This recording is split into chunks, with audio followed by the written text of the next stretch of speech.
ഇരുട്ട് എന്നത് ആന്തരികമാണ്, ബാഹ്യമല്ല. അത് അറിവ് കൊണ്ടാണ് ഇല്ലാതാകുന്നത്. അതുകൊണ്ട് തന്നെ പറയട്ടെ, ആ യുദ്ധക്കളത്തിൽ കർണനെ സർവ്വസൈന്യാധിപനാക്കി എന്ന് ദുര്യോധനൻ പറയാനൊരുങ്ങുമ്പോൾ കർണൻ പറഞ്ഞു, ദ്രോണനാമാചാര്യൻ താനിരിക്കെ മാനിച്ച് മറ്റുള്ളവരെ പടനായകനായി നിർത്തുന്നത് മര്യാദയല്ല. ദുര്യോധനന് സന്തോഷമായി. കാരണം ദുര്യോധനൻ ഒരു വിഷമസന്ധിയിലായിരുന്നു. അങ്ങനെ ദ്രോണാചാര്യൻ സർവ്വസൈന്യാധിപനായി. അയാൾ പത്മവ്യൂഹം ചമച്ചെത്തി. അതിനകത്തു വെച്ച് അഭിമന്യുവിനെ വധിക്കുകയും ചെയ്തു. രണ്ടാം നാൾ, ദ്രോണൻ സർവസൈന്യാധിപനായതിൻ്റെ രണ്ടാം നാൾ, അർജുനന്റെ ശപഥത്തിൽ ഭഗദത്തൻ കൊല്ലപ്പെട്ടു, ജയദ്രഥൻ കൊല്ലപ്പെട്ടു. നമുക്കത് രണ്ടുമല്ല ആവശ്യം. അന്ന് ദ്രോണനാമാചാര്യനെ കൊല്ലുവാൻ ആർക്കുമാവില്ല. അയാൾ ആയുധം താഴെ വയ്ക്കാതെ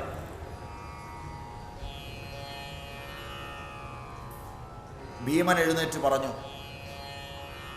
അശ്വത്ഥാമാഹത, അശ്വത്ഥാമാഹത.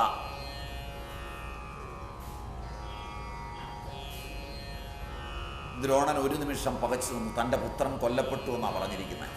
അശ്വത്ഥാമാവെന്നൊരാനയ്ക്ക് പേര് നൽകി ആനയെ ഗദ കൊണ്ടെറിഞ്ഞു കൊന്ന് അശ്വത്ഥാമാവ് കൊല്ലപ്പെട്ടു എന്ന് ആർത്തുചിരിക്കുന്ന ഭീമനെ നോക്കി വിഷാദിയായ ദ്രോണൻ, ഭീമൻ കള്ളം പറയുമെന്നറിയുന്നതുകൊണ്ട് സത്യവാനെന്ന് പേര് കേട്ട യുധിഷ്ഠിരനോട് ചോദിച്ചു, യുധിഷ്ഠിര, പറയൂ, എൻ്റെ പുത്രൻ മരിച്ചോ?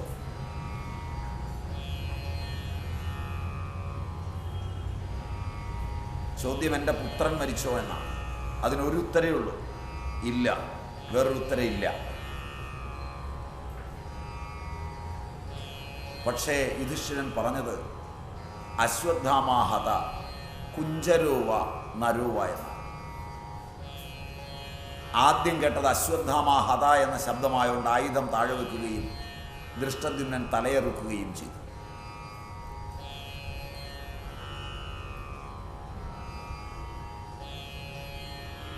നേരിട്ടൊരു കള്ളം പറയുന്നതിനേക്കാൾ വഞ്ചനാപരമായൊരു കള്ളം, മനസ്സിലായില്ല, ആഗ്രഹങ്ങളുള്ള എല്ലാ സത്യസന്ധന്മാരും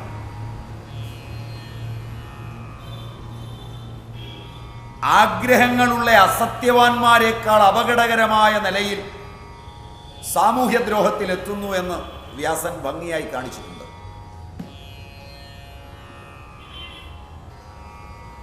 അസത്യവാൻ അവൻ്റെ ജീവിതം കൊണ്ട് വിശ്വസിക്കുന്നവനെ വഞ്ചിക്കുന്നില്ല. ഈ ഒരു തലം ഗീത പഠിക്കുമ്പോൾ നിങ്ങൾ ഓർക്കാറില്ല. യുധിഷ്ഠിരനൊക്കെ നിങ്ങളുടെ ബിംബങ്ങളാണ്. എൻ്റെ ക്ലാസ്സിൽ ആ വിഗ്രഹങ്ങൾ ഉടയുമ്പോൾ നിങ്ങൾക്ക് വേദന ഉണ്ടാവുമെന്ന് എനിക്കറിയാം. പക്ഷെ ആ വിഗ്രഹങ്ങളുടെ അന്തസത്തയിൽ ഹിംസാജന്യമായ കളങ്കം ഉണ്ടെങ്കിൽ അതറിയാതെ പോകരുത്. വ്യാസൻ യുധിഷ്ഠിരനെ ചമച്ചിരിക്കുന്നത് ഈ രീതിയിലാണെന്ന് മാത്രമല്ല, യുധിഷ്ഠിരനോട് കൃഷ്ണൻ പറയുന്നുണ്ട്, യുധിഷ്ഠിര, അമ്പുകൾക്കോ ഭൃത്യന്മാർക്കോ ബന്ധുക്കൾക്കോ നീ പഠിച്ച വിദ്യകൾക്കോ ഒന്നും ചെയ്യാനാവാതെ നീ ഒറ്റയ്ക്ക് നിന്ന് ചെയ്യേണ്ടുന്നൊരു യുദ്ധമുണ്ട്. അതിന്നേ സൂക്ഷിക്കുക. ഇതും കൂടെ ചേർത്ത് വെച്ച് പഠിക്കുമ്പോൾ പാണ്ഡവരും കൗരവരും എന്നത് ആഗ്രഹങ്ങളും പേറിയെത്തിയ ജന്മങ്ങളാണ്. എത്ര ദൂരം നാമും അങ്ങനെ നീങ്ങുവോ നമ്മുടെയും ചരിത്രം മറ്റൊന്നാവില്ല. ഇതിൻ്റെ മധ്യത്തിലേക്ക് പാണ്ഡവരും കൗരവരും ആഗ്രഹിച്ചിട്ടും ആയുധമില്ലാത്ത തേരാളിയായെത്തി മഹത്തായ ഗീതാ സന്ദേശം യുദ്ധക്കളത്തിൽ അവതരിപ്പിക്കുമ്പോൾ ഗീതയുടെ അന്തസത്ത എന്തായിരിക്കും?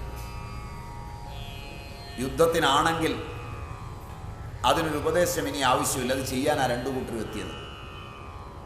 അർജുനൻ എന്ന ഒരു ഭടൻ യുദ്ധം ചെയ്യില്ലെന്ന് പറഞ്ഞ് ഇറങ്ങിപ്പോയാലും അയാൾ സർവ്വസൈന്യാധിപനല്ല.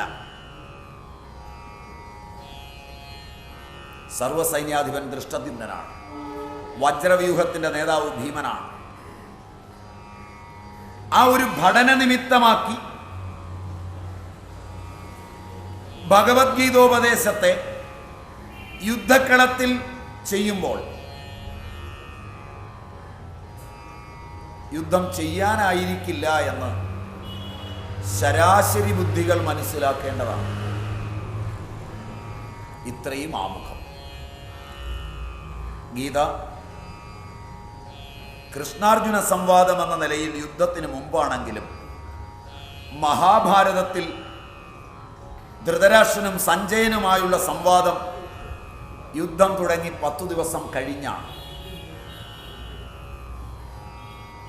ആദ്യമായി വന്നിട്ടുള്ളവർ, ആദ്യമായി കേൾക്കുന്നവർ ശ്രദ്ധിച്ചു കേൾക്കണം. നിങ്ങളൊക്കെ മഹാഭാരതം സീരിയൽ കണ്ടവരാണ്. നിങ്ങളൊക്കെ ഒട്ടേറെ ആചാര്യന്മാരുടെ ഗീതാപ്രഭാഷണം കേട്ടിട്ടുള്ളവരാണ്. KM ഉൾപ്പെടെ പല ആചാര്യന്മാരും എഴുതിയിട്ടുള്ളത്, പറഞ്ഞിട്ടുള്ളത്. യുദ്ധം അവിടെ നടന്നുകൊണ്ടിരിക്കുമ്പോൾ ത്രികാലജ്ഞാനിയായ സഞ്ജയൻ തൻ്റെ ദിവ്യദൃഷ്ടി കൊണ്ട് ലൈവായിട്ട് ടെലകാസ്റ്റ് ചെയ്ത് കാണിക്കുകയാണ് ധൃതരാഷ്ട്രനെ എന്നാണ്. Am I right? Am I right? ശരിയാണ്. സീരിയലിലും അങ്ങനെയാണ്. മഹാഭാരതം മൂലത്തിലോ മഹാഭാരതം മൂലത്തെ അവലംബിച്ചുള്ള തർജ്ജമകളിലോ ഇങ്ങനെയല്ല. അങ്ങനെ ഒരു പുസ്തകം പോലും മഹാഭാരതം എന്ന പേരിലില്ല. മഹാഭാരതം മൂലം വ്യാസൻ്റെയാണ്. ഗീതാപ്രസിൽ നിന്ന് നിങ്ങൾക്ക് വാങ്ങിക്കാം. അതിൻ്റെ പദാനുപദ വിവർത്തനം ഒരു വാര്യര് കുറേ ചാപ്റ്റേഴ്സ് നിർവഹിച്ചിട്ടുണ്ട്, അതും വാങ്ങിക്കാം. മഹാഭാരതം മൂലത്തിൻ്റെ ഗദ്യ വിവർത്തനം വിദ്വാൻ പ്രകാശം നിർവഹിച്ചിട്ടുണ്ട്, വായിച്ചു നോക്കാം വീട്ടിൽ പോയി. മഹാഭാരതം മൂലത്തിൻ്റെ പദ്യ വിവർത്തനം കൊടുങ്ങല്ലൂർ കുഞ്ഞിക്കുട്ടൻ തമ്പുരാൻ നിർവഹിച്ചിട്ടുണ്ട്, മേടിച്ചു വായിച്ചു നോക്കാം. അവയിലെല്ലാം ഗീതയോടനുബന്ധിച്ച് നാം കേട്ടതിന് വിരുദ്ധമാണ് സംഭവം.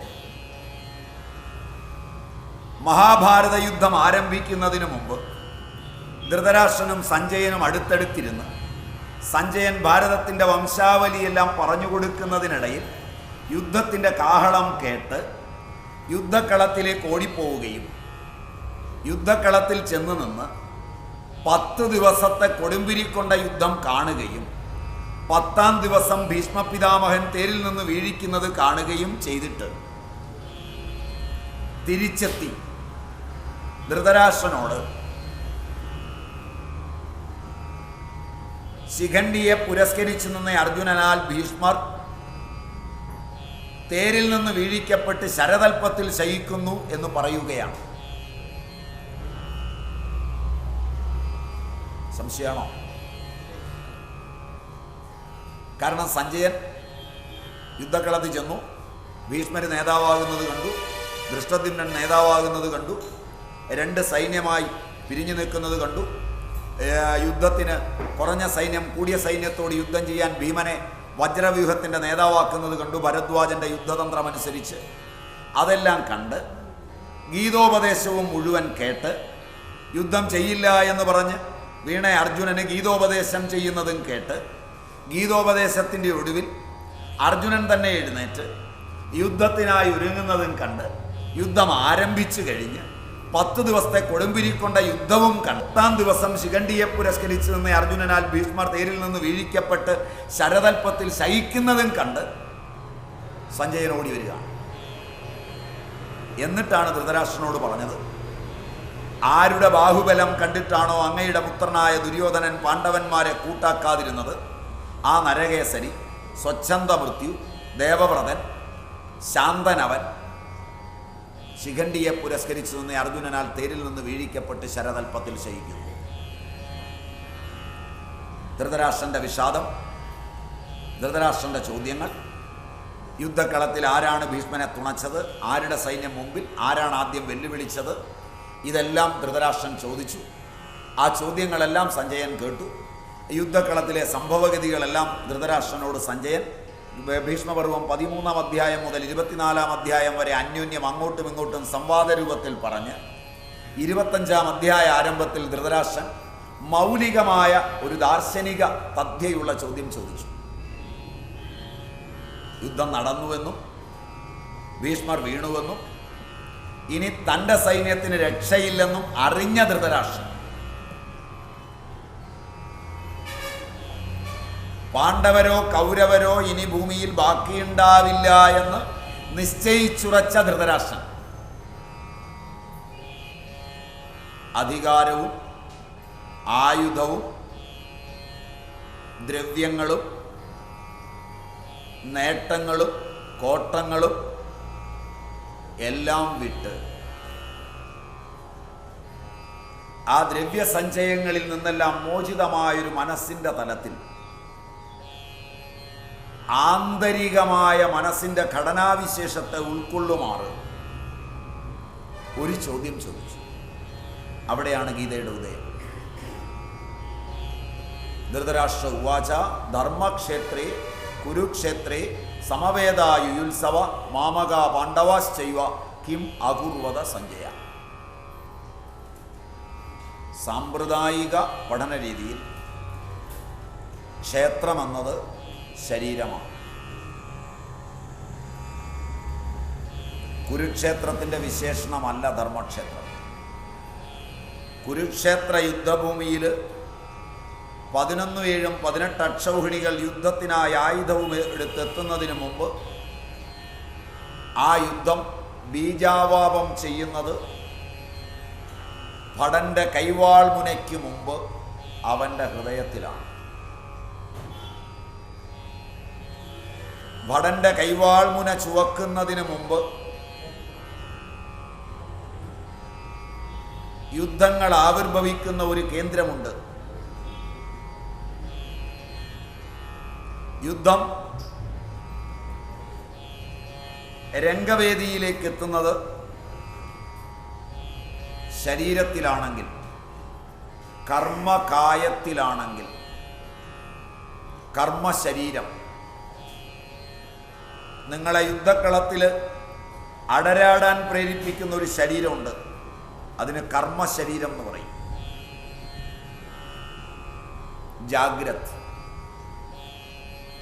യുദ്ധങ്ങളുടെ ഭൂമി ജാഗ്രതാണ്. ആ യുദ്ധത്തിലേക്ക് നിങ്ങളെ പ്രേരിപ്പിക്കുന്ന ഒരു ധർമ്മശരീരം ഉണ്ടോ? യുദ്ധം ചെയ്യരുതെന്ന് പറയുന്ന ഒരു ധർമ്മശരീരം ഉണ്ടോ?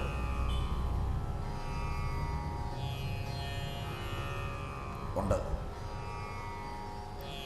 ഏത് ഹിംസയും ഏത് സ്ഥേയവും ഏത് അന്യഥാകാമവും അരുതെന്ന് പറയുന്ന ഒരു ശരീരത്തെ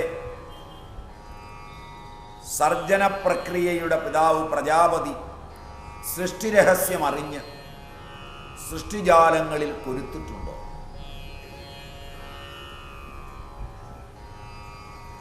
ഉണ്ടെന്നാണ് ഗീത.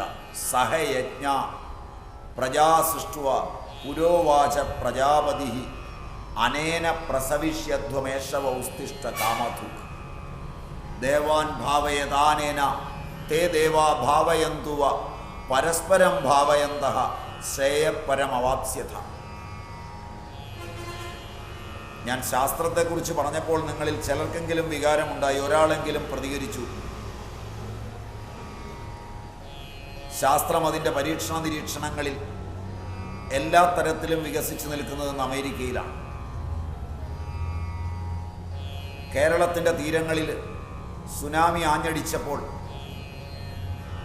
പോലീസുകാരും ദ്രുതകർമ്മ സേനകളും സാമൂഹ്യ പ്രവർത്തകരുമൊക്കെ എത്തിച്ചേരുന്നതിന് മുമ്പ് താങ്കളുടെ സമശിഷ്ടങ്ങളെ രക്ഷിക്കുവാൻ തങ്ങളുടെ ജീവനെപ്പോലും തൃണവൽഗണിച്ച കുറേ ആളുകൾ ആ തീരത്തുണ്ടായിരുന്നു. അവരുടെ വിദ്യാഭ്യാസം കുറവായതുകൊണ്ട് അതിന് നിയോഗിതരായ ആളുകൾ എത്തുവാൻ അവർ കാത്തുനിന്നില്ല. അവരുടെ പ്രവർത്തനം തുടങ്ങിയതുകൊണ്ട് കുറേ ആളുകളെങ്കിലും രക്ഷപ്പെട്ടു. അവരുടെ വേദനയും യാതനയും ഉള്ളിൽ തട്ടിയപ്പോൾ യജ്ഞരൂപമായ സംഭാവനകൾ ലോകത്തിൻ്റെ നാനാഭാഗങ്ങളിൽ നിന്നൊഴുകി. എത്ര കോടിയെന്ന് എനിക്കും നിങ്ങൾക്കും ഇന്നറിയില്ല. പത്രങ്ങളും മാധ്യമങ്ങളും ഈ പുരോഗമിച്ച രാഷ്ട്രത്തിൻ്റെ അന്തരാളത്തിൽ നമ്മോട് പറയുന്നത് അവയൊന്നും അവിടെ എത്തിയില്ലെന്ന് മാത്രമാണ്. ശരിയോ തെറ്റോ എന്ന് എനിക്കറിയില്ല. അത് ഉൾക്കൊണ്ടുകൊണ്ട് തന്നെ പറയട്ടെ, നമ്മൾ കേൾക്കുന്നത് അത് അവിടെ എത്തിയില്ല എന്നാണ്.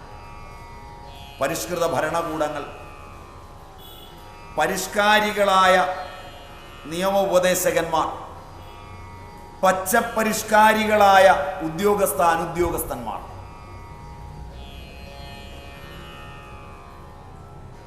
പക്ഷെ ഇതൊന്നും അവിടെ എത്തിയില്ല. ഇതിനപ്പുറം ശാസ്ത്രം ഏറ്റവും പുരോഗമിച്ച അമേരിക്കയിൽ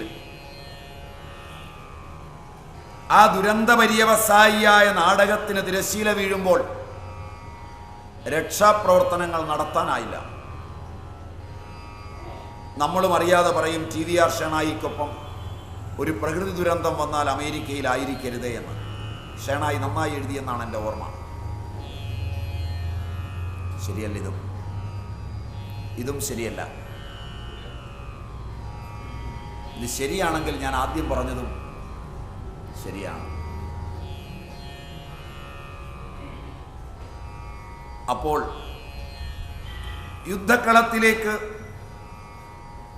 മനുഷ്യ മനസ്സിനെ എത്തിക്കുന്ന കാമക്രോധ ലോഭാദികള് പൂർവപക്ഷവും അവ എത്തിക്കാതിരിക്കുവാൻ പ്രേരണ ചെലുത്തുന്ന ഒരു ധർമ്മ ശരീരം സിദ്ധാന്തപക്ഷവും. 3-ാം അധ്യായത്തിലാണ് ഇത് പ്രകടമാകുന്നത്. യജ്ഞശിഷ്ടാശിന സന്തോ മുച്യന്തേ സർവകിൽബിഷൈഹി ഉഞ്ചതേതേ തകം പാപ ഏ പചന്ത്യാത്മകാരണാത്. യാതൊരുവനാണോ തനിക്കു വേണ്ടി മാത്രം പാകം ചെയ്യുന്നത് അവൻ പാപരൂപമായ ആയുസ്സോടുകൂടിയവനാകുന്നു എന്ന് ഗീത പറയുന്നു.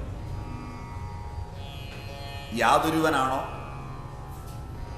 യജ്ഞത്തിൻ്റെ ശിഷ്ടത്തെ ഭുജിക്കുന്നത് അവൻ എല്ലാ പാപങ്ങളിൽ നിന്നും മുക്തമാകുന്നു എന്നും ഗീത പറയുന്നു. അപ്പോൾ 2 ജീവിത രീതികൾ, 2 സംസ്കാരങ്ങളുണ്ട്. ധർമ്മശരീരത്തെ അവലംബമാക്കിയ ജീവിതവും കർമ്മശരീരത്തെ അവലംബമാക്കിയ ജീവിതവും. അഥവാ മാനവ ജീവിതം കർമ്മധർമ്മ ശരീരങ്ങളുടെ സംഘർഷഭൂമിയാണ് എന്നും ധൃതരാഷ്ട്രന്റെ ദാർശനികമായ ഈ ചോദ്യം ധർമ്മക്ഷേത്രം കുരുക്ഷേത്രത്തിന്റെ വിശേഷണമല്ല. അന്വയവും നമ്മൾ നേരത്തെ എടുത്തു. ധർമ്മക്ഷേത്രേ സമവേദ കുരുക്ഷേത്രേ യുയുത്സവ മാമകാഹ പാണ്ഡവാഹ ചയേവ കിം അകുർവത.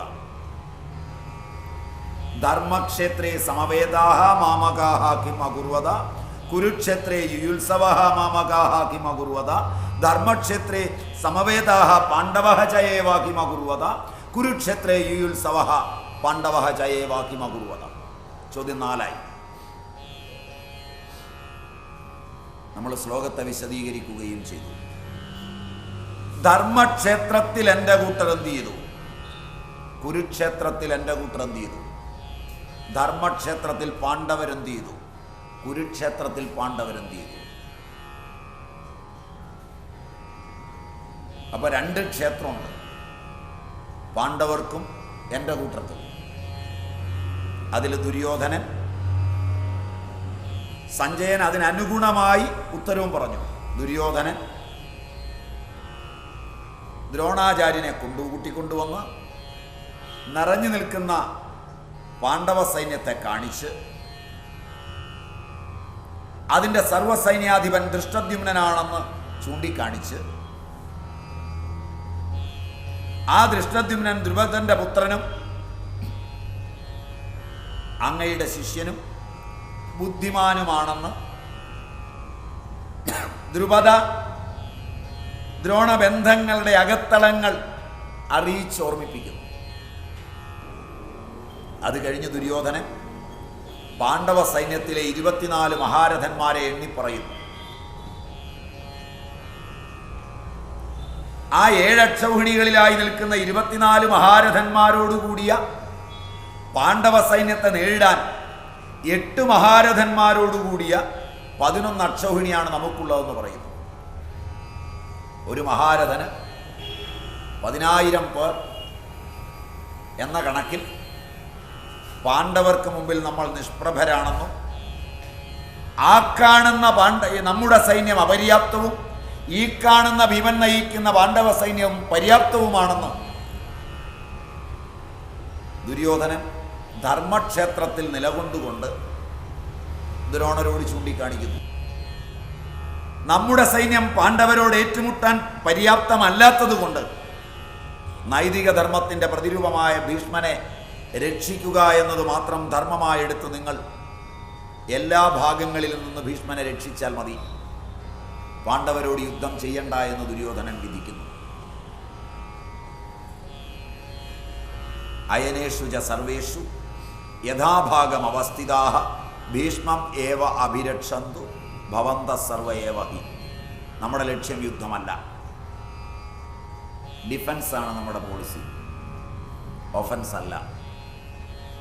ദുര്യോധനനായത് പറയുന്നത്. ധൃതരാഷ്ട്രൻ്റെ ആദ്യത്തെ ചോദ്യമായ ധർമ്മക്ഷേത്രം ദുര്യോധനനിൽ പ്രചലിതമായി എന്ന് ഇവിടം കാണിക്കുന്നു. ധർമ്മിഷ്ഠനെന്നും ബ്രഹ്മചാരിയെന്നും ദേവവ്രതനെന്നും സ്വച്ഛന്ത മൃത്യുവെന്നും വിളിക്കുന്ന ഭീഷ്മൻ കർമ്മക്ഷേത്രത്തിലേക്ക് പതിക്കുകയാൽ ധർമ്മം മറന്ന് ദുര്യോധനനെ ആനന്ദിപ്പിക്കുന്നതിന് വേണ്ടി പാണ്ഡവന്മാരെ വെല്ലുവിളിക്കുന്നു. ദുര്യോധനനല്ല, ദുര്യോധനൻ്റെ അഭിപ്രായത്താലല്ല, ദുര്യോധനനെ സന്തോഷിപ്പിക്കാൻ വേണ്ടി ഭീഷ്മൻ പാണ്ഡവരെ ആദ്യമായി വെല്ലുവിളിക്കുന്നു. തസ്യ ഹർഷം സഞ്ജനയൻ കുരുവൃദ്ധ പിതാമഹ സിംഹനാദം വിനദ്യോച്ചൈ ശംഖം ദത്മൗ പ്രതാപവാൻ.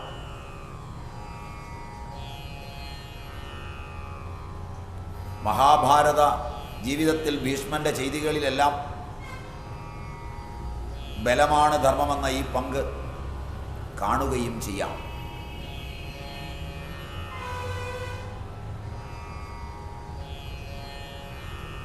ചെയ്തത് ഭീഷ്മന്റെ തന്നെ ധർമ്മനീതിയിൽ തെറ്റാണെന്ന് നാളെ പറയുമ്പോഴാണ് ഭീഷ്മന്റെ ഈ ചെയ്തി പൂർവപക്ഷമാകുന്നത്. നിങ്ങളിൽ ചിലരെങ്കിലും ഭീഷ്മര് ഇന്നത്തെ ഭാരതീയ സങ്കല്പങ്ങളിലെ അത്യുജ്വലനായതുകൊണ്ട് എൻ്റെ ഈ വാക്കുകളെ സമചിത്തതയോടെ കേൾക്കുമെന്ന് എനിക്ക് തോന്നുന്നില്ല. ഭീഷ്മൻ എന്ന പദം പോലും ഭാരതീയൻ്റെ ജീവവായുവിൽ കൃഷ്ണനേക്കാളൊക്കെ മേലെയാണ്. Am I right? ശരിയല്ല.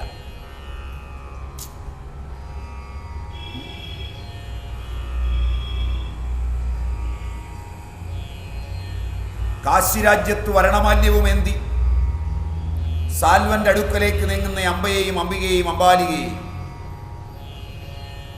സ്വയംവര മണ്ഡപത്തിൽ അന്തർഹിതമായ മനസ്സിൻ്റെ സ്ത്രൈണഭാവങ്ങൾ അത്രയും ഏകീഭവിച്ച് നിൽക്കുന്നൊരു സമയത്ത് ബലാത്കാരേണ ആ 3 കന്യകകളെ തേരിലേറ്റിപ്പോന്നവനാണ് ഈ നിഷ്ഠൂര നൈഷ്ഠിക ബ്രഹ്മചാരി. രാജോചിതമായി തനിക്ക് വിവാഹം കഴിക്കാനല്ല, രാജേഷ്മാവ് വാദിച്ചെഴുന്നേൽക്കാൻ വയ്യാത്തവനും കാഴ്ചവെക്കാൻ.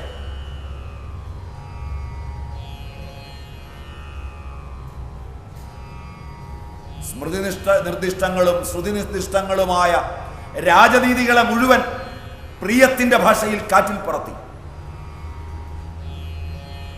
പ്രിയമാണ് ധർമ്മമെന്നും ബലമാണ് ധർമ്മമെന്നും പഠിപ്പിച്ച മഹാശയൻ. അജിരേണ മഹാഭാരത യുദ്ധക്കളത്തിൽ ഉത്തരായനവും കാത്ത്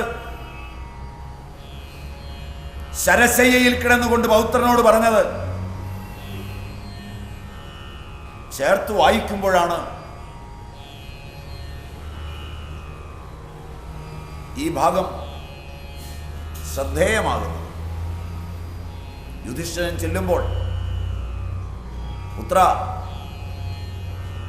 വിജനമായ രാജവീഥിയിൽ രാത്രിയുടെ അന്ത്യയാമങ്ങളിൽ സർവാഭരണ വിഭൂഷിതയും സർവാംഗസുന്ദരിയുമായ യോഷിത്ത് മാനത്തിനും സ്വത്തിനും ഭംഗം വരാതെ കിടക്കുന്നത് ഏത് രാജ്യത്താണോ ആ രാജ്യം ധാർമ്മികവും അത് ഭരിക്കുന്നവൻ ധർമ്മിഷ്ഠനുമാണ്. മനസ്സിലായില്ല? ഇയാൾ ബലമായി കൊണ്ടുവന്നത് വിജനമായ രാജവീഥിയിൽ നിന്നുമല്ല,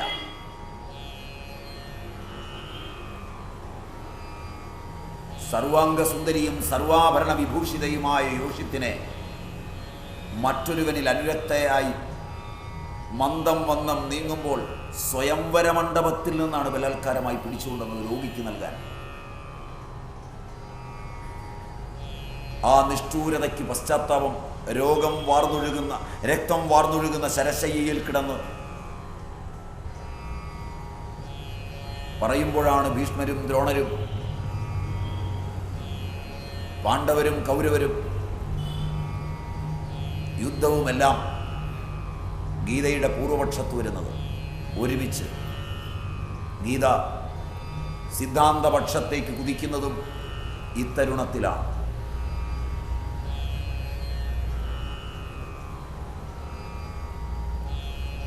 അതുകൊണ്ട് ഭീഷ്മൻ അതേ ഭീഷ്മനാണ് ദുര്യോധനനെ സന്തോഷിപ്പിക്കാൻ, ധർമ്മം നടപ്പാക്കാനല്ല. സിംഹനാദം മുഴക്കി പാണ്ഡവരെ വെല്ലുവിളിക്കുന്നു. ഇവിടെ 2 ചോദ്യം കഴിഞ്ഞു. ധർമ്മക്ഷേത്രേ സമവേതാഹ മാമകാഹ കിം അകുർവത, കുരുക്ഷേത്രേ യുത്സവഹ മാമകാഹ കിം അകുർവത. ഇത്രയുമാണ് എടുത്തു തീർന്നതെന്നാണ് എൻ്റെ ഓർമ്മ. 2ാം തിരശീലാഭാഗം പറഞ്ഞു തുടങ്ങിയോ എന്ന് സംശയമുണ്ട്. ഇല്ല, ഇവിടം വരെയാണ് മുൻ ക്ലാസ്സുകളിൽ ഞാൻ എടുത്തത്. അതൊന്ന് ഓടിച്ച്, എന്നാലും അതിലെ പ്രധാനപ്പെട്ട അംശങ്ങൾ നിങ്ങളുടെ മനസ്സിലിരിക്കുമാറ് പറഞ്ഞു. ഇത്രയും കാര്യങ്ങളെ മനസ്സിൽ വെച്ച് വേണം 2ാം തിരശീലാഭാഗം ധർമ്മക്ഷേത്രേ സമവേതാഹ പാണ്ഡവഃ ച ഏവ കിം അകുർവത. വ്യാസൻ അറിയേണ്ടത് ഏതെങ്കിലും പക്ഷം ധർമ്മക്ഷേത്രത്തെ അവലംബമാക്കി കർമ്മക്ഷേത്രത്തെ നയിച്ചുവോ? നയിക്കില്ല എന്ന് വ്യാസൻ ഒടുവിൽ പറയും. അതുകൊണ്ട് തന്നെ ഗീതോപദേശത്തെ അടിസ്ഥാനപ്പെടുത്തിയല്ല അർജുനാദികൾ യുദ്ധം ചെയ്തത്.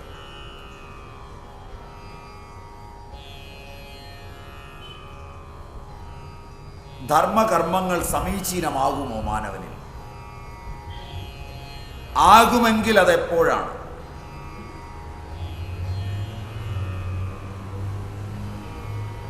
ധർമ്മം ഒരു മാനസിക വ്യാപാരമാണോ?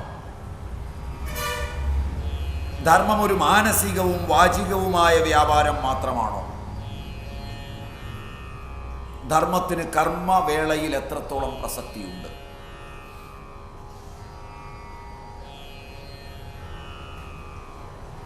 ഇതൊക്കെ ഇന്ന് അവശ്യം പഠിക്കേണ്ട പാഠങ്ങളാണ്. കാരണം ധർമ്മമീമാംസയെക്കുറിച്ച് ഒട്ടേറെ വാചാടോപം നടക്കുന്ന കാലഘട്ടമാണിത്.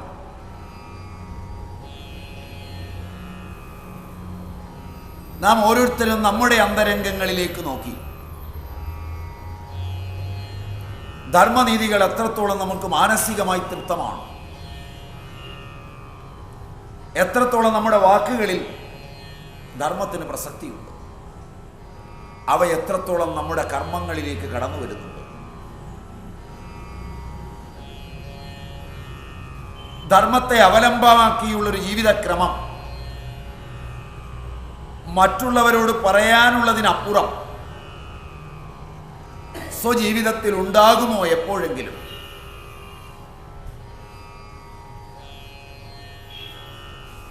എല്ലാ ജീവികളും ധർമ്മം അവലംബിച്ച് ജീവിക്കണമെന്ന് ആഹ്വാനം ചെയ്യുന്നവരാണ്. അതിലൊരാളും അധർമ്മത്തിൽ ജീവിക്കണമെന്ന് ആഗ്രഹിക്കുകയും പറയുകയും ചെയ്യില്ല. പക്ഷെ ജീവിതം വരുമ്പോൾ അറിഞ്ഞോ അറിയാതെയോ അധർമ്മത്തിലേക്ക് വഴുതുമോ? ഉത്തരം പറയണ്ട. കാരണം നമുക്ക് അന്യോന്യം അറിയാം. എനിക്ക് എന്നെയും നിങ്ങൾക്ക് നിങ്ങളെയും അറിയാം. അതുകൊണ്ട് നമ്മളാരും ഉത്തരം പറയണ്ട, ചിന്തിച്ചാൽ മതി. അതുകൊണ്ട് ഈ ചോദ്യം നിങ്ങളോട് ചോദിച്ചതായി കണക്കാക്കണ്ട. കാരണം ചോദ്യം നിങ്ങളോട് ചോദിച്ച് ഞാൻ മിടുക്കനാകാൻ ഉദ്ദേശിക്കുന്നില്ല. ഞാനും നിങ്ങളും എന്നൊന്നിച്ച് പഠിച്ചാൽ മതി. അതാണ് ധർമ്മവും. ഞങ്ങൾ സ്വാമിമാരൊക്കെ ധർമ്മത്തിലാണ് ജീവിക്കുന്നത്, നിങ്ങൾ അങ്ങനെയാണോ എന്ന് ചോദിക്കുന്ന പോലെ കേൾക്കണ്ട, നമ്മൾ എന്ന് കേട്ടാൽ മതി. അതാണല്ലോ സുഖമുള്ള പഠിത്തം. എത്രത്തോളം ധർമ്മം മനസ്സിനും വാക്കിനും അപ്പുറം കർമ്മമേഖലയിലേക്കെത്തും. പരിക്ഷീണനായി വ്യാസൻ മഹാഭാരതാന്ത്യത്തിൽ പറഞ്ഞത് ഊർധ്വബാഹുർ വിരൗമ്യേഷാം നഹി കശ്ചിത് ശൃണോതി മേ ധർമാദർത്ഥശ്ച കാമശ്ച സധർമ്മ കിം ന സേവ്യതേ എന്നാണ്. ഇതും കൂടെ ചേർത്ത് വായിച്ചിട്ട് ഗീതയെ വ്യാഖ്യാനിച്ചാലാണ് നിങ്ങൾക്ക് ഈ അർത്ഥം മുഴുവൻ കിട്ടുക.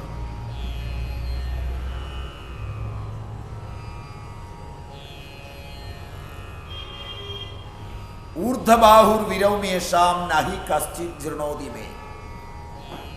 കൈ രണ്ടും പൊക്കി ഉച്ചമോതുന്നേ കുഞ്ഞിക്കുട്ടൻ തമ്പുരാൻ. ഞാനിതാ എൻ്റെ രണ്ട് കൈയും പൊക്കി പിടിച്ച് ഉറക്കെ പറയുന്നു, ധർമ്മത്തിൽ നിന്നാണ് അർത്ഥകാമങ്ങൾ. എന്നിട്ടും എന്തേ ആരും അവയെ സേവിയാത്തതും?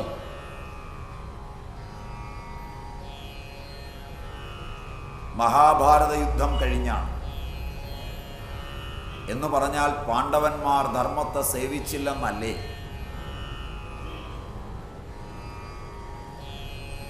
എങ്ങനെയാണ് നിങ്ങൾക്ക് ഗീതോപദേശമെന്ന ധർമ്മത്തിൻ്റെ ഫലമായിരുന്നു യുദ്ധമെന്ന് ഇനി പറയാൻ കഴിയുക?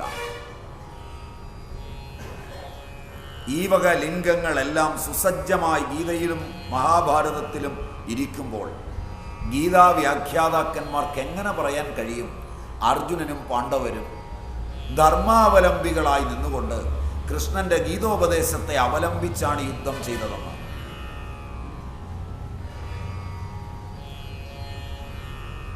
ഹിംസ എങ്ങനെ ധർമ്മമാവും? അഹിംസ പരമോധർമ്മ, ധർമ്മഹിംസ തഥൈവച എന്നാണെങ്കിൽ പരമമെന്ന വാക്ക് അർത്ഥശൂന്യമായി പോവില്ലേ?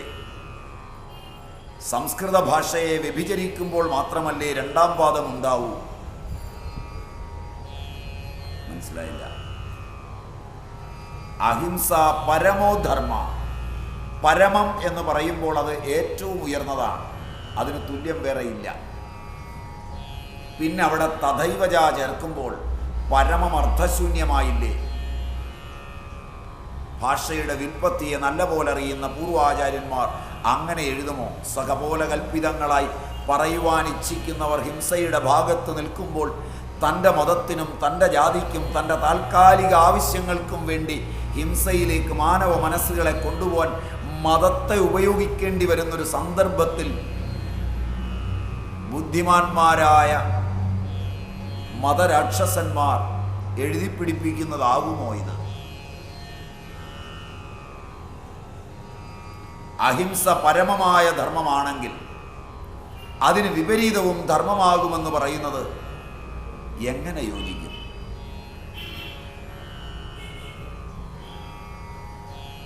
വ്യാസൻ ഇങ്ങനെ കൂടെ പറഞ്ഞിട്ടുണ്ടെങ്കിൽ ഇത്രയും കാര്യങ്ങളെ പശ്ചാത്ഭൂമിയായി വെച്ചുകൊണ്ട് ഇനി നിങ്ങൾക്ക് പഠിക്കണമെന്ന് തോന്നുന്നവർക്കിരിക്കാം, അല്ലാത്തവർക്ക് പോകാം. ഞാൻ അങ്ങനെ പറഞ്ഞത് മറ്റൊന്നുകൊണ്ടുമല്ല, കാരണം ഇത് പഥ്യമാകുമെങ്കിൽ ഇരിക്കാം. പഥ്യമാകുകയില്ലെങ്കിൽ കേൾക്കരുത്, കാരണം നിങ്ങളിൽ ഒരു ഹിംസയോടലെടുക്കും.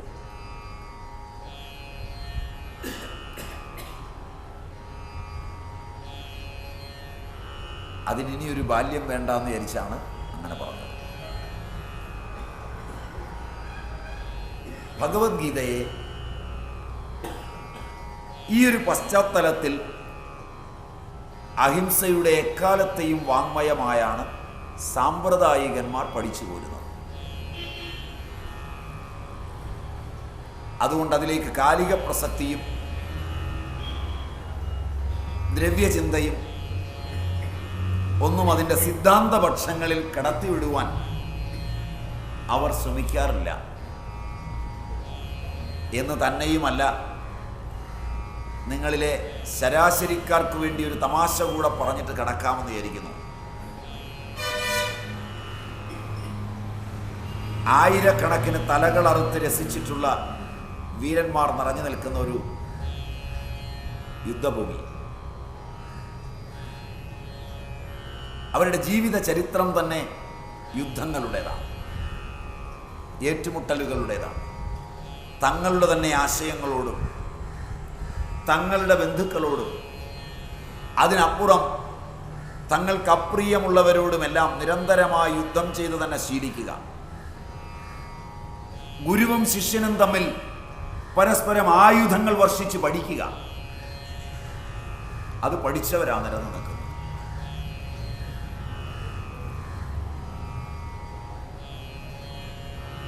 അവരൊരു ദിവസം യുദ്ധം ചെയ്യില്ല എന്ന് പറഞ്ഞതിലൊരാൾ ആയുധം താഴെ വെച്ചാൽ അയാളിൽ വിചാരമുണ്ടാക്കി യുദ്ധം ചെയ്യിപ്പിക്കുവാൻ, വികാരമല്ല. എല്ലാ യുദ്ധങ്ങളിലും സമുജ്വലമായി പ്രവർത്തിക്കുന്നത് വികാരമാണെന്നാണ് എനിക്ക് തോന്നുന്നത്. നിങ്ങൾക്കോ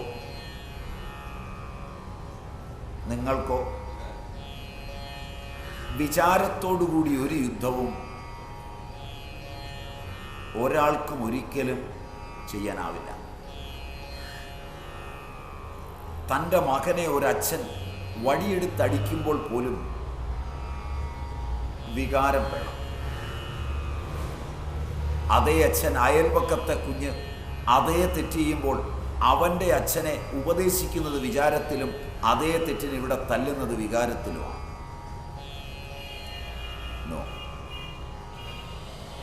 നോ,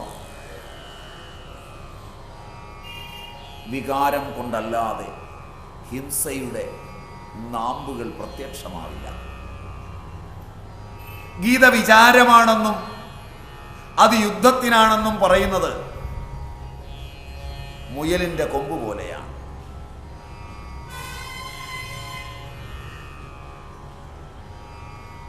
വിചാരം യുദ്ധങ്ങളെ ഇല്ലാതാക്കുന്നു. അല്ല, ഗീത വികാരമാണെന്ന് പറഞ്ഞാൽ നമുക്ക് വിരോധമില്ല. കാരണം ഇന്ന് നാം യുദ്ധം ചെയ്യുന്നത് ഗീത വികാരമായി സ്വീകരിച്ചാണ്. ഗീതയും ഒരു മതവികാരമാവുമ്പോൾ അത് യുദ്ധത്തിന് ഉപയോഗിക്കാം, പഠിച്ചിട്ടല്ല, പഠിക്കാതെ.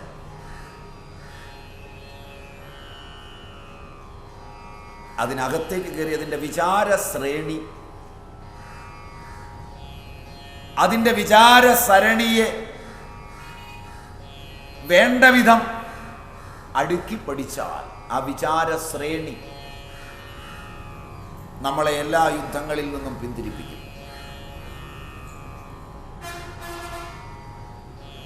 564 ശ്ലോകങ്ങളാണ് യുദ്ധക്കളത്തിൽ അർജുനന് വേണ്ടി കൃഷ്ണൻ ഉരുവിട്ടതെങ്കിൽ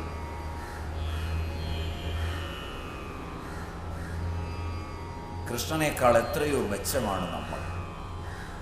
ഒരു കുപ്പി പട്ട കൊണ്ട് സാധിക്കുന്ന കാര്യം മണ്ടനായ ഇവൻ അഭിമതരസവും രേവതീലോചനാംഗവുമായ ഹലായുഷം കിട്ടാത്ത കാലമല്ലെന്ന് ബലരാമൻ നമ്മെ ഓർമ്മിപ്പിക്കുക കൂടി ചെയ്യുമ്പോൾ മനസ്സിലായില്ല. മഹാഭാരത കാലഘട്ടത്തിൽ ഇത് കിട്ടുകയില്ലായിരുന്നു എങ്കിൽ പോട്ടെന്ന് വിചാരിക്കാം. അഭിമതരസവും രേവതീലോചനാംഗവുമായ ഹലായുഷം ആവോളം മോന്തിയാണ് നീലാംബരൻ അരങ്ങ് തകർത്തതെന്ന് മഹാഭാരതത്തിൽ തന്നെ രചിച്ചിട്ടുണ്ടെങ്കിൽ തികച്ചൊരു കുപ്പി പട്ട കൊണ്ട് നടക്കുന്ന കാര്യം തിരുവനന്തപുരത്തെ തെരുവോരങ്ങളിൽ ഏറ്റുമുട്ടുകില്ലാത്തവരെ ഏറ്റുമുട്ടിക്കുവാൻ പര്യാപ്തമായ ഈ സ്വയംവൻ സാധനം അന്നും ഉണ്ടായിരിക്കെ ഒരു യുദ്ധക്കളത്തിൻ്റെ മധ്യത്തിൽ നിന്ന് 564 ശ്ലോകങ്ങൾ ഉതിർത്ത് ഇത് ചെയ്യിക്കാൻ പോയവനേക്കാൾ മണ്ടൻ ലോകത്തിനി ജനിക്കില്ലെന്ന് തന്നെയാണ് എൻ്റെ വിശ്വാസം. ശവപ്പെട്ടിയിലും ആണിയായെന്ന് ഞാൻ വിചാരിക്കുന്നു. ഇനി മതിയാവുമെന്ന് തോന്നുന്നു ആ ആക്ഷേപഹാസ്യം. അതങ്ങനെ മനസ്സിലായില്ലെങ്കിൽ എനിക്ക് നഷ്ടമാണ്. എന്നൊരു ഹാസ്യം പറഞ്ഞാൽ പോലും ആളുകളോട് പറയുന്നവൻ ചിരിച്ചു കാണിച്ച് ചിരിപ്പിക്കേണ്ട കാലഘട്ടമാണ്. അതുകൊണ്ട് നിങ്ങൾ നല്ലപോലെ ഓർത്ത് നോക്കുക. മഹാഭാരത യുദ്ധക്കളത്തിൽ യുദ്ധത്തിനായെത്തിയ 11 വേഴും 18 അക്ഷൗഹിണി, അതിൽ രാജാവായ ദുര്യോധനൻ എന്തു ചെയ്തു എന്നും ഭീഷ്മർ എന്തു ചെയ്തു എന്നുള്ളതിലൂടെ എൻ്റെ കൂട്ടർ ധർമ്മക്ഷേത്രത്തിൽ എന്തു ചെയ്തുവെന്നും കുരുക്ഷേത്രത്തിൽ എന്തു ചെയ്തുവെന്നും വ്യക്തമായി സഞ്ജയൻ പറഞ്ഞിട്ട് രണ്ടാം തിരശീലാഘട്ടത്തിൽ ഭീഷ്മന്റെ ശംഖിന് മറുപടിയായി ശംഖ് മുഴക്കുകയാണ്. നോക്കാം, പുസ്തകം ഉണ്ടെങ്കിൽ എടുത്തോളൂ. അവിടം വരെയാണ് ഞാൻ എടുത്തിരുന്നതെന്നാണ് എൻ്റെ ഓർമ്മ. നേരത്തെ ഉണ്ടായിരുന്നവർ ഓർമ്മിക്കുന്നവർ ശരിയാണ് ഞാൻ പറഞ്ഞു നിർത്തിയത്. അവിടം വരെയാണ്. അവിടം വരെ നമ്മൾ ശ്ലോകവും അന്വയവും അർത്ഥവും വഴിയാണ് പഠിച്ചു പോകുന്നത്. അതുപോലെ പോണോ? ജനറലി പറഞ്ഞു പോയാൽ മതിയോ? അതുപോലെ പോണോ? കാരണം എനിക്ക് ജനറലി പറഞ്ഞു പോകാനും ഇഷ്ടമാണ്, ഇപ്പം പറഞ്ഞു പോകുന്ന പോലെ. അതല്ല, ശ്ലോകാനുശ്ലോകം എടുക്കണമെങ്കിൽ. കാരണം അല്ലെങ്കിൽ നിങ്ങൾ നാളെ പോയി ഒരാളോട് പറഞ്ഞ് രക്ഷപ്പെടുകയൊന്നുമില്ല. ഇത് യുദ്ധത്തിനല്ല എന്ന് പറഞ്ഞു കഴിഞ്ഞാൽ തന്നെ നിങ്ങൾ തല്ലു വാങ്ങിക്കും. രണ്ടും ആകാം, എനിക്ക് വിരോധമില്ല. ടോട്ടലി ഞാൻ ഓടിച്ച് ഈ ഒരു ക്ലാസ് കൊണ്ട് തീർത്തു തന്നാൽ മതിയെങ്കിൽ അതും ആകാം. ടെക്സ്റ്റോടുകൂടി തന്നെ രണ്ട് പക്ഷം വന്നതുകൊണ്ട് ടെക്സ്റ്റോടുകൂടി എന്നവർ ഒന്ന് കൈവയ്ക്കുക. കാരണം അടിസ്ഥാനമായിട്ട് തന്നെ പഠിച്ചു പോകണം എന്നുള്ളവർ അത് വേണ്ട, ഒന്ന് ഓടിച്ചങ്ങ് പറഞ്ഞു തീർത്താൽ മതി എന്നുള്ളവർ. ജനാധിപത്യമല്ലേ, നമുക്ക് ഭൂരിപക്ഷത്തിന് വിടാം, പഠിച്ചു പോവാം. എന്നിട്ട് ലാസ്റ്റ് ഞാനൊരു ഉപസംഹാരത്തിൽ നിങ്ങൾക്ക് വേണ്ടുന്ന മിനുക്കൊക്കെ തന്നുവിടുകയും ചെയ്യാം. അപ്പോൾ രണ്ടു കൂട്ടരെയും ഞാൻ വിട്ടില്ല എന്നാവും. അവസാനത്തെ ഒരു മിനുക്ക് പണിയിൽ ചുരുങ്ങിയ വാചകങ്ങളിൽ സാധനം ഞാൻ കയ്യിൽ തന്നുവിടാം. കാരണം എനിക്ക് രണ്ടും ഇഷ്ടമാണ്, രണ്ടും പഥ്യവുമാണ്. ഇനി നമ്മൾ കാണുന്ന രണ്ടാം തിരശീലാഘട്ടമാണ്. ഒന്നാമത്തെ രണ്ട് ഭാഗങ്ങൾ, രണ്ട് ചോദ്യങ്ങൾ കഴിഞ്ഞു. രണ്ടാമത്തെ ചോദ്യം, ധർമ്മക്ഷേത്രേ സമവേതാഹ പാണ്ഡവഃ ച ഏവ കിം അകുർവതയ. ധർമ്മക്ഷേത്രത്തിൽ പാണ്ഡവർ എന്തു ചെയ്തു പറയാൻ പോവുകയാണ്. തതശ്വേതൈഹി ഹയൈയുക്തേ തതശ്വേതൈഹയൈയുക്തേ ചൊല്ലാം. മഹതി സ്യന്തനെ സ്ഥിതൗ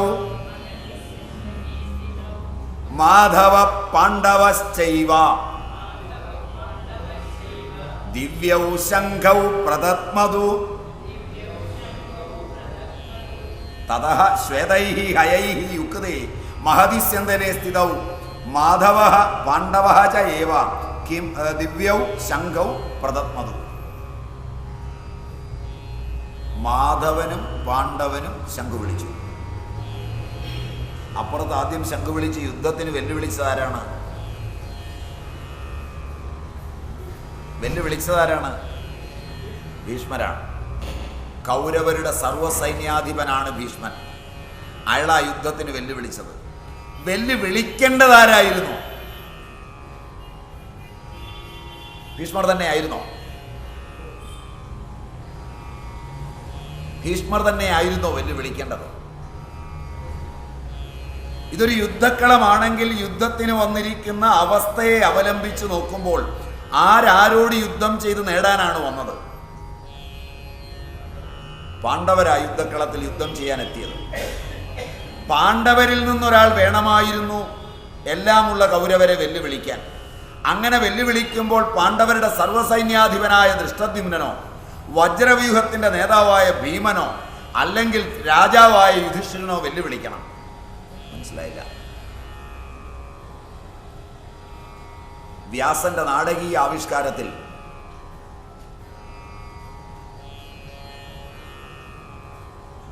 രാജ്യം നഷ്ടപ്പെട്ട് രാജ്യാവകാശം ഉന്നയിച്ച് യുദ്ധക്കളത്തിലെത്തിയ പാണ്ഡവരല്ല ആദ്യം യുദ്ധത്തിന് വെല്ലുവിളിച്ചത്.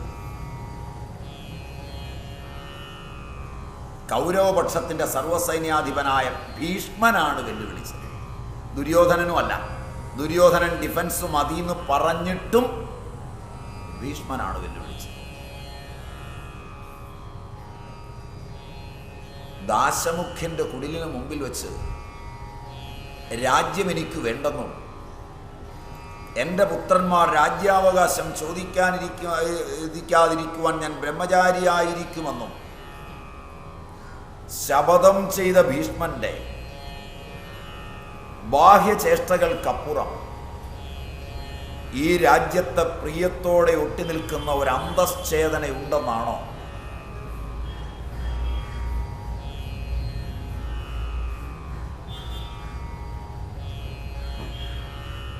രാജ്യത്തിൻ്റെ ഭാഗധേയങ്ങളിൽ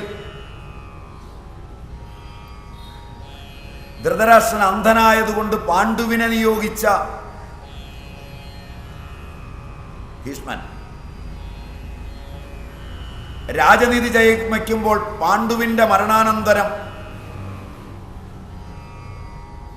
ശ്രേഷ്ഠനായ വിതുരനെ രാജ്യഭാരം ഏൽപ്പിക്കാതെ ധൃതരാഷ്ട്രന് തന്നെ രാജ്യം കൊടുക്കുമ്പോൾ ഔരസ സന്താനത്തിന് മാത്രമേ രാജ്യാവകാശമുള്ളൂ എന്ന നീതിയാണ് പറയാനൊരുങ്ങുന്നതെങ്കിൽ അത് ആദ്യം തന്നെ തട്ടിക്കളഞ്ഞ ഭരതന്റെ വംശത്തിലാണിത് നടക്കുന്നതെന്ന് മറക്കരുത്.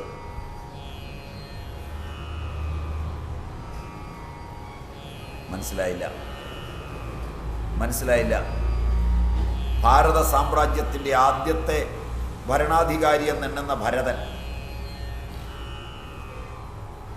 പുത്രന്മാർ 8. ഗുരുകുലത്തിൽ അന്ന് ചെന്ന് തൻ്റെ പുത്രന്മാർ വിദ്യാഭ്യസിച്ചു കഴിഞ്ഞ്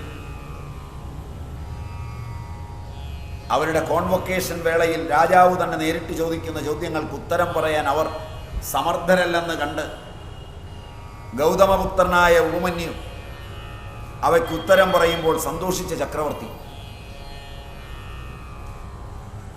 തൻ്റെ പുത്രന്മാർക്ക് രാജ്യം കൊടുക്കുന്നതിന് മുമ്പ് താൻ തന്നെ രാജ്യത്തേക്ക് ആവശ്യമായ ഔഷധങ്ങൾ അടുത്ത രാജ്യത്ത് നിന്ന് വണ്ടിയിൽ കയറ്റി വരുമ്പോൾ പുത്രന്മാർ വരുന്ന വഴിയിൽ വണ്ടിയുടെ ചക്രം താന്നു കിടക്കുമ്പോൾ രാജപുത്രന്മാരുടെ ജോലി ഔഷധങ്ങൾ കയറ്റിയ വണ്ടി കുഴിയിൽ നിന്ന് കയറ്റുകയല്ല, ആനന്ദിക്കുകയാണെന്ന് പറഞ്ഞ് കടന്നുപോയ പുത്രന്മാർ പോയിക്കഴിഞ്ഞ് വേഷം മാറിയ രാജാവിൻ്റെ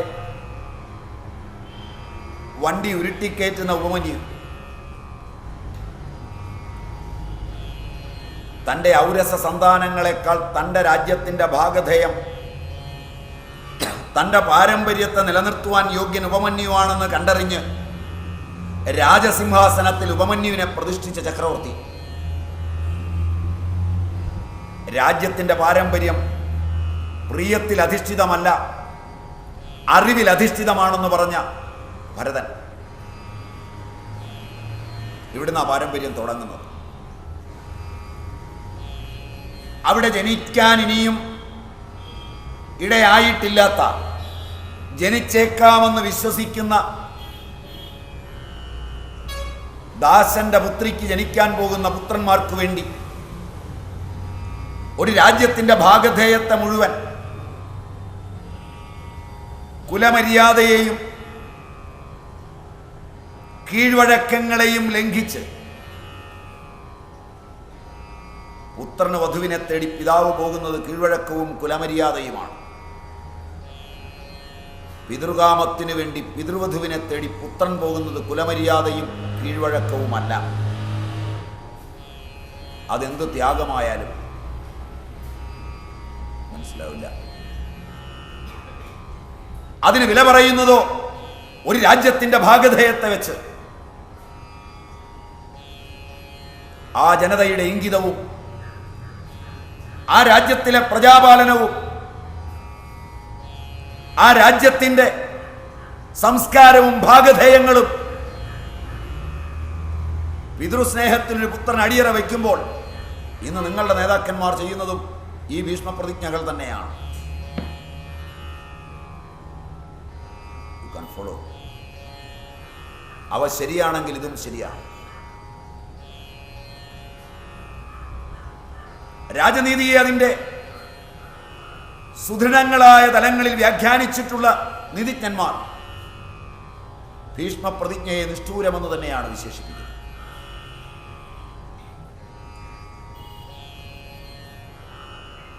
അത് ത്യാഗമല്ല,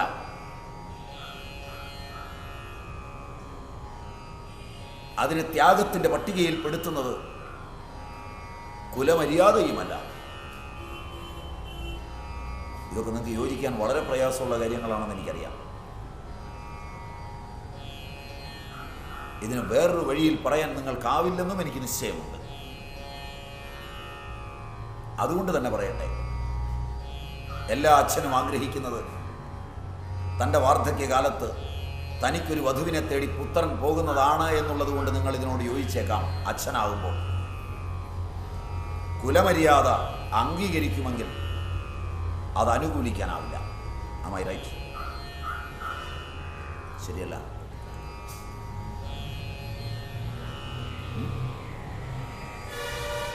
എന്തായാലും മഹാരോഗിയെ സിംഹാസനാരൂഢനാക്കുന്ന ഭീഷ്മൻ അയാളുടെ മൃത്യു കഴിഞ്ഞ് പാണ്ഡുവിനെ സിംഹാസനാരൂഢനാക്കുമ്പോൾ, അയാളുടെ മരണം കഴിഞ്ഞ് ജ്യേഷ്ഠപുത്രന് നൽകാത്തത് അന്ധത കൊണ്ടാണെങ്കിൽ വീണ്ടും അന്ധനയാക്കാമെന്ന് തീരുമാനിക്കുമ്പോൾ അകത്തെവിടെയോ ഉറങ്ങിക്കിടന്നൊരു കാമം രാജ്യത്തിനോടുണ്ടായിരുന്നത് ഒരു യുദ്ധക്കളത്തിൽ മറനീക്കി പൊന്തി വരികയാണോ? ആ സിംഹനാദത്തിലൂടെ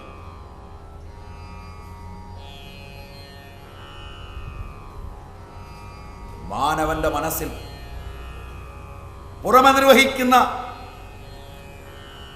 സംസ്കാര ചേഷ്ടകളും ത്യാഗങ്ങളും എത്രത്തോളം അവൻ അവനോട് നീതി പുലർത്തി ആന്തരികമായി സൂക്ഷിക്കുന്നുവെന്ന് ഒരാത്മപരിശോധന നടത്താൻ വ്യാസൻ എന്നിലെയും നിങ്ങളിലെയും ഭീഷ്മനെ മറനീക്കി അവതരിപ്പിക്കുകയാണോ? എന്തുമാകട്ടെ, സർവസൈന്യാധിപനായ ഭീഷ്മൻ രാജ്യം നഷ്ടപ്പെട്ട് ജീവന് വേണ്ടി മാത്രം യുദ്ധക്കളത്തിലെത്തുന്ന പാണ്ഡവന്മാരെ വെല്ലുവിളിക്കുമ്പോൾ ആ വെല്ലുവിളി ദ്രവ്യത്തെയും കടന്ന് ജീവന് നേരെയാവുകയാണ്. പാണ്ഡവന്മാരുടെ കയ്യിൽ ഒരു രാജ്യവും രാജ്യാവകാശവും ഇന്നില്ല. എന്നിട്ടും അവരെ യുദ്ധത്തിന് വെല്ലുവിളിക്കുന്ന ഭീഷ്മൻ വിളിക്കുന്നത് ജീവിച്ചിരിക്കാനുള്ള അവരുടെ പ്രകൃതിജമായ അവകാശത്തിനുമേലാണ്.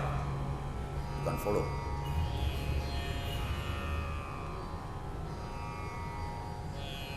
മനസ്സിലായില്ല? അതാണ് അതിൻ്റെ മർമ്മവും. അത്രയും എങ്കിലും മനസ്സിലാക്കിയിട്ട് ഗീത വായിക്കണം.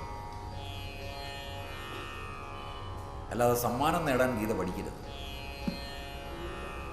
ഞാനും ഒരു ഹിന്ദുവാണ്, ഗീതയിലെ 10 ശ്ലോകം ഞാനും പറയണം എന്നൊന്നും പറഞ്ഞ് പഠിക്കരുത്. ഇത് ഹിന്ദുവിൻ്റെ ഒന്നുമല്ല. ഇതൊരു മനുഷ്യരാശിയുടെ ആദിമ സ്വത്വം നിലനിൽക്കുന്ന ഗ്രന്ഥമാണ്. അന്ന് ഹിന്ദുവും ജന്തുവൊന്നുമില്ല. ഇതൊക്കെ എഴുതി കഴിഞ്ഞ് വർഷങ്ങൾ കഴിഞ്ഞ് മറ്റു മതങ്ങളും അവയുടെ നിയമങ്ങളും അവയുടെ ജീവിത രീതികളും അവയുടെ അനുഷ്ഠാനങ്ങളും കണ്ട് ഭയന്ന ഹിന്ദു അതിനെ അനുകരിച്ചുകൊണ്ട് അതേപോലൊരു സ്വത്വം വീണ്ടെടുക്കാൻ നടത്തുന്ന ശ്രമം മാത്രമാണ് നിങ്ങളുടെ ഹിന്ദു. അതിനിതൊന്നും വേണ്ട. അതിന് പല്ലിന് പല്ലും നഖത്തിന് നഖവും കണ്ണിന് കണ്ണും ആയി നീങ്ങുന്നതിൽ എനിക്ക് വിരോധവുമില്ല. പക്ഷെ അതൊന്നും കൊണ്ട് നിങ്ങൾക്ക് ശാന്തി കിട്ടില്ല എന്നെനിക്ക് ഉറപ്പുണ്ട്. ഇത് പൊക്കി പിടിച്ചു വേണ്ട ആ വഴിയെ സഞ്ചരിക്കാൻ. ഗീത സ്വതന്ത്രവും നിർവ്യാജവുമാണിവിടെ. അതുകൊണ്ട് തന്നെ ഭഗവത്ഗീതയുടെ സ്വത്വത്തിൽ ഭീഷ്മന്റെ വെല്ലുവിളിയെ തിരിച്ചു വെല്ലുവിളിക്കേണ്ടത് ധൃഷ്ടദ്യുമ്നനാണ്. അയാൾ അനങ്ങിയില്ല. ഇനി അല്ലെങ്കിൽ വജ്രവ്യൂഹത്തിന്റെ നേതാവ് ഭീമനാണ്. അയാളും മറുപടിയായി വെല്ലുവിളിച്ചില്ല. രാജാവായ യുധിഷ്ഠിരനും വെല്ലുവിളിച്ചില്ല. കാരണം യുധിഷ്ഠിരനും ഭീമനും ധൃഷ്ടദ്യുമ്നനും ഭീഷ്മനും ദ്രോണനും ദുര്യോധനനും അർജുനനുമെല്ലാം ഒരുമിച്ച് ഒരു പക്ഷത്താണ്. അതുകൊണ്ട് പാണ്ഡവന്മാർക്കും കൗരവന്മാർക്കും കൂടി കുരുവൃദ്ധനും പിതാമഹനും ആയ ഭീഷ്മന്റെ വെല്ലുവിളി മതിയാവും. പക്ഷേ പ്രകൃതി പുരുഷൻ പരമ്പുമാൻ ഹിംസാജന്യമായ ശബ്ദത്തെ കേട്ട് വെറുതെ ഇരിക്കുന്നില്ല എന്ന് വരുമ്പോൾ ആയുധങ്ങളും എന്തി നിൽക്കുന്ന ഭടന്മാർ വെല്ലുവിളിക്കുന്നതിന് മറുപടിയായി ആയുധമില്ലാത്തവൻ്റെ ഒരു വെല്ലുവിളി ചരിത്രത്തിൽ ഇതപ്രഥമമായി വ്യാസൻ സാങ്കല്പികമായി അവതരിപ്പിക്കുന്നു എന്ന് പറഞ്ഞാൽ കൂടുതൽ നല്ലത്. നടന്നതാണെങ്കിൽ നല്ലത്. വ്യാസഭാവനയായി ഇതിനെ കണ്ടാൽ അതാണ് സർവോത്തമം. കൃഷ്ണനും ഭീഷ്മരും ദ്രോണരും ദുര്യോധനനും യുധിഷ്ഠിരനും ഒന്നും ചരിത്രപുരുഷന്മാരല്ലെങ്കിൽ യുക്തിവാദികൾക്ക് 1000 വട്ടം വ്യാസപ്രതിഭയ്ക്ക് മുമ്പിൽ സാഷ്ടാംഗ നമസ്കാരം ചെയ്യേണ്ടി വരും. ചരിത്രമായാലോ വ്യാസനൊരു ചരിത്രകാരനായി ചുരുങ്ങും. ഇത്രയും മനുഷ്യ മനസ്സിനെ അതിൻ്റെ ആദിമ സംസ്കൃതി മുതൽ അന്ത്യ സംസ്കൃതി വരെ ഭാവനയിൽ കണ്ട് കഥാപാത്രങ്ങളെ ചമച്ച് 1,25,000 ശ്ലോകങ്ങളിൽ സമഗ്രത കൈവിടാതെ ഈ ഇതിവൃത്തം ചമച്ചതിൻ്റെ മധ്യത്തിൽ ഭഗവത്ഗീത എന്ന അനിതര സാധാരണമായ ഒരു ദർശനം കൊരുത്തുവെച്ച ദാർശനിക പ്രതിഭ അതേ വ്യാസൻ ഏത് യുക്തിഭദ്രമായ ബോധത്തിൽ നിന്നുകൊണ്ട് അപഗ്രഥിച്ചാലും വ്യാസായ വിഷ്ണുരൂപായ വ്യാസവേ നമോ വൈ ബ്രഹ്മനിധയെ വാസിഷ്ഠായ നമോ നമ എന്ന് പറഞ്ഞ് 1000 വട്ടം യുക്തിവാദിക്കും നമസ്കരിക്കേണ്ടി വരും. അതുകൊണ്ട് എനിക്കിഷ്ടം കൃഷ്ണനും യുധിഷ്ഠിരനും അർജുനനും യുദ്ധവുമെല്ലാം വ്യാസന്റെ കപോലകൽപ്പിതമായ ഭാവനയാണെന്ന് പറയാനാണ്. അപ്പോൾ യുദ്ധത്തിലുണ്ടായിരുന്ന കുതിരകളുടെ എണ്ണവും അതിൻ്റെ കുളമ്പിനടിക്കാൻ വേണ്ടി വരുന്ന ഇരുമ്പിൻ്റെ അളവുമൊന്നും രാഹുൽ സാങ്കൃത്യായനെ പോലെ അളന്നു തൂക്കേണ്ടിയും വരില്ല. അത്രയും ഇരുമ്പന്ന് കണ്ടുപിടിച്ചിട്ടില്ലാത്തത് കൊണ്ട് മഹാഭാരത യുദ്ധം നടന്നില്ലെന്ന പൊട്ടത്തരം വിളമ്പണ്ടിയും വരില്ല. Clean I think. ഇനി നിങ്ങൾക്ക് ആലോചിക്കാൻ പോയിരുന്നു നല്ലതുപോലെ ഒരു നല്ല പ്രതിദ്വന്ദിയുടെ മനസ്സോടുകൂടി പോയിരുന്ന് നല്ലതുപോലെ ആലോചിക്കാം.